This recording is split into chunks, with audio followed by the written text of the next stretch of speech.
ये जैसे सुनने को मिल रहा है कि आपकी जो पार्टी है वो चुनाव मैदान में खड़े कर रही है प्रत्याशी, तो क्या है? देखिए, जो भारत का राजभर समाज का जो सबसे बड़ा और सबसे पुराना प्रतिनिधि संगठन है अखिल भारतीय राजभर संगठन, और जो एक राजनीतिक दल है जो सुहेल देव जनता पार्टी, इनके संयुक्त अस्थाई मोर्चा बनाकर हम ओम प्रकाश राजभर जी के जो ब्लैकमेलिंग है और जिस तरीके की वो दबाव की राजनीति कर रहे हैं, हम उनका जवाब देना चाहते हैं। और उसके लिए हमने अभी प्रेस कॉन्फ्रेंस करके हमने बताया था कि वो बतावें कि उनको 80 सीटों पर उनके कितने वोट बैंक है, जो बार बार वो धमकी देते हैं कि हम 80 सीटों पर लड़ाएंगे, और अभी उन्होंने 39 सीटों पे अपने प्रत्याशियों की घोषणा की है। तो आज हम आपसे, आप सभी पत्रकार बंधुओं से हम मुखातिब इसलिए हैं कि हम 15 प्रत्याशियों की सूची जारी करने जा रहे हैं उनके अगेंस्ट में, उनके प्रत्याशियों के अगेंस्ट में। हम एक चीज़ यहाँ पर स्पष्ट करना चाहते हैं कि मोदी जी, योगी जी आपसे बैर नहीं, लेकिन ओम प्रकाश राजभर तेरी खैर नहीं। हमारा विषय, हमारा विजन एकदम क्लियर है। वो जिस तरीके से वोट बैंक को बांटने की, जिस तरीके से समाज को बांटने की राजनीति करने जा रहे हैं और वो कर रहे हैं, करते रहे हैं आज तक, तो उसका यही जवाब है। किन सीटों पर चुनाव मैदान में खड़ा कर रहे हैं? हमारी जो सीटें हैं, तो उन सीटों में चंदौली से हम उमेश राजभर जी को हम लड़ा रहे हैं, आजमगढ़ से हरीश राजभर जी हैं, घोसी से रामदरस राजभर हैं, और रामदरस राजभर घोसी से हमारे प्रत्याशी हैं। हमारे अखिल भारतीय राजभर संगठन के संरक्षक हैं माननीय सांसद हरि नारायण राजभर जी। अगर भारतीय जनता पार्टी उनको अपना प्रत्याशी बनाती है तो हम उनको समर्थन देंगे, अगर उनको अपना प्रत्याशी नहीं बनाती है तो उस दशा में हमारे संयुक्त अस्थाई मोर्चा के प्रत्याशी होंगे रामदरस राजभर जी। देवरिया से अशोक राजभर जी हैं, संत कबीर नगर से शैलेश कुमार राजभर जी हैं, गोरखपुर से विनोद राजभर हैं, बलिया से गंगा सागर निषाद हैं, कुशीनगर से जयनाथ राजभर जी हैं, भदोई से रामदीन निषाद हैं, मछली शहर से राकेश चौधरी हैं, अंबेडकर नगर से जगदीश राजभर जी हैं, और श्रावस्ती से मलेहू राजभर हैं, बस्ती से राम कुमार भारद्वाज हैं, और गोंडा से पंडित अनंत राम शास्त्री जी हैं। अभी जो हमारी 15 की जो सूची है। तो आपका जो संगठन है वो तो भाजपा समर्थित है, तो भाजपा के खिलाफ कैसे चुनाव लड़ रहे हैं? भाजपा के खिलाफ हम कहाँ चुनाव लड़ रहे हैं? ये आपका भी प्रत्याशी हम होगा और हम उन सीटों पर अपने प्रत्याशी उतार रहे हैं जो 39 सीटों पे जो उन्होंने भाजपा को डैमेज करने के लिए उन्होंने जो प्रत्याशी उतारा है, हम उनके प्रत्याशियों के खिलाफ हैं, हम भाजपा के खिलाफ नहीं है। ऐसा क्या हो गया ओम प्रकाश राजभर जी, अब तक अच्छे लग रहे थे, अब अचानक अच्छे नहीं लग रहे हैं, उनके खिलाफ आप लोग आए हैं? अच्छे लगने की एक विषय नहीं है, वो जो अब दिखा रहे थे, एक विषय नहीं है। ओम प्रकाश राजभर जी की अब तक का जो पिछला उनका बैकग्राउंड देखिए, राजनीति जो उनकी है, न राजनीति में कोई सिद्धांत है, ठीक है। ये ओम प्रकाश राजभर जी वो शख्सियत है जो राजभर समाज का वोट लेते हैं और उनको बुधुआ समाज कहते हैं। आरोप नंबर 1।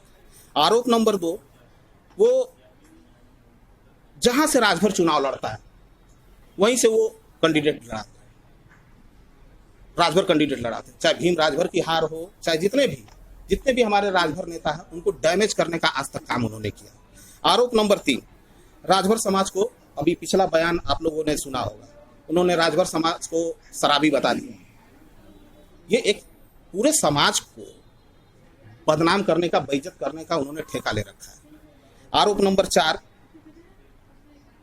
राजभर समाज के नाम पर तो टिकट वोट लेने की बात करते हैं, लेकिन जब चुनाव लड़ने की बात आती है तो उनका घर भर चुनाव लड़ता है। अभी अगर उनका गठबंधन चला होता तो घोसी लोकसभा से उनका लड़का अरविंद चुनाव लड़ता है। अब गठबंधन नहीं है तो उन्होंने अपने समधी को आगे कर दिया शहीद होने के लिए। पिछले चुनाव में महेंद्र राजभर क्यों हार गए थे? क्या मुख्तार अंसारी साहब से पैसे ले? उन्होंने लड़ा ही कहाँ, वो जब यहाँ पर काउंटिंग हो रही थी तो नहीं थे। कितना उन्होंने चुनाव प्रचार किया है वो तो आप पत्रकार बंधु लोग अच्छे से जानते हैं कि कितना वो फील्ड में रहे। इस बार महेंद्र राजभर को भी लोकसभा में क्यों उतारा है? अब अब वही तो मैंने आपसे कहा कि अगर भाजपा से गठबंधन होता तो उनका लड़का लड़ता। भाजपा से गठबंधन नहीं है तो शहीद होने के लिए अपने समधी को आगे कर दिया और 39 लोगों को कुल मिला के उतार दिया, जिनकी जमानत जब्त हो जाने वाली है। क्या दूसरे पार्टी के प्रत्याशी को जिताने के लिए ओम प्रकाश राजभर दबाव बना रहे हैं? और ये उनका प्रत्याशी एकदम सेम वही दबाव की ही राजनीति आज तक करते रहे, ब्लैकमेलिंग की ही राजनीति आज तक करते रहे हैं। क्या पैसे लेके वो कहीं भी राजभरों का वोट गिरा सकते हैं? ये बीजेपी जानती है। बिल्कुल बिल्कुल बिल्कुल। और मैं एक चीज कहना चाहता हूँ, ओम प्रकाश राजभर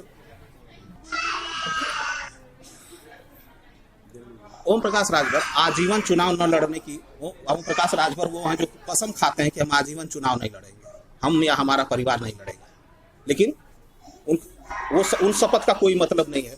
और 2-3 चीजें आपको बता देना चाहता हूँ। राज्यसभा में वोट देने की बात आती है तो वोट नहीं देते हैं, सत्ता की मलाई खाते हैं कैबिनेट मंत्री बनके। अगर बीजेपी अगर विधान परिषद में वोट देने की बात करती है तो कहती है कि भाई ठीक है, किसी राजभर को हम आप एमएलसी बना देंगे, तो वो कहते हैं कि नहीं, किसी राजभर को नहीं, मेरे लड़का अगर एमएलसी बनता है तो हम उसको बनाएंगे, लेकिन दूसरे के लिए वो सपोर्ट नहीं करते हैं।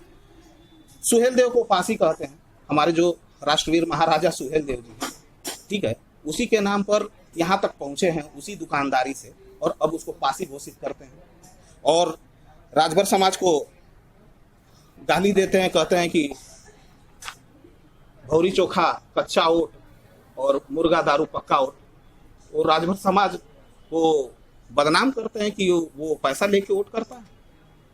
ये हमारा आरोप है। इसके लिए अखिल भारतीय राजभर संगठन अपने सम्मान की लड़ाई लड़ रहा है। वो हमारे आदर्श नहीं है। हमारे आदर्श जो श्रावस्ती सम्राट राष्ट्रवीर महाराजा सुहेल देव, जिनको हिंदू हृदय सम्राट कहा जाता है, चाहे राष्ट्रीय स्वयंसेवक संघ हो, चाहे विश्व हिंदू परिषद हो, सभी महाराजा सुहेल देव जी को जैसे राणा प्रताप हैं, जैसे छत्रपति शिवाजी हैं, उस तरीके का सम्मान देता है। हम उनके सिद्धांतों पे चलेंगे। राजभर समाज आज 90%, मेरा कहना है, इसको नोट किया जाना चाहिए कि 90% राजभर समाज जो पढ़ा लिखा समझदार है, वो ओम प्रकाश राजभर की नीतियों से कतई वो उससे सहमत नहीं है। और वो इन 2.5 सालों में, मैं पूछता हूँ कि 2.5 सालों में इतना बढ़िया उनका पोर्टफोलियो था, इतना बढ़िया उनका कैबिनेट मंत्री का जो पोर्टफोलियो था, उन्होंने क्या किया है पिछड़े वर्ग के लिए और विकलांग उसके लिए? गाली देने के अलावा कभी वो विश्व हिंदू परिषद को आतंकवादी संगठन बता देते हैं, कभी वो कहते हैं कि भाजपा, आरएसएस और विश्व हिंदू परिषद के बहन बेटियों की शादी मुसलमानों के यहाँ हुई। ये कोई राजनीति हुई क्या? ऐसे लोग को क्यों अब तक रखे थे? निकाल देना चाहिए। अब तो ये हमारा विषय नहीं है, ये तो उसी का तो खामियाजा भुगत रही है बीजेपी। ये तो